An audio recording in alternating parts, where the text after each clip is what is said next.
All right, so Kieba Cowen, we have with us Garvey Maceo standout and also a young reggae girl. Kieba, how are you feeling first of all? Really, my team just lose. Yeah, difficulty. Yeah, Are you proud of your team performance? yeah, very. Didn't expect them to perform like that, without you on the pitch. Without me, yeah. Yeah, definitely. So, you guys travel to Yeah. Nicaragua. Yeah.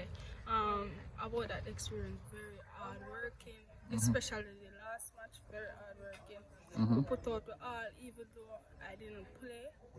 A full match or a couple minutes, just 2 minutes I play and something, but I put on my all, I go out there and I do what the coach told me to do to kick out the ball because we were winning.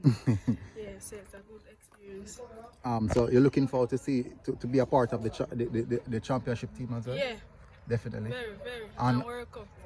and definitely. So are you proud of what you have done so far to achieve that call up and to go out there and represent yourself? Yeah, from under 17 to under 20, I'm very proud. Right back, left wing, yeah, I'm very proud. All right, and well done again here, and congratulations.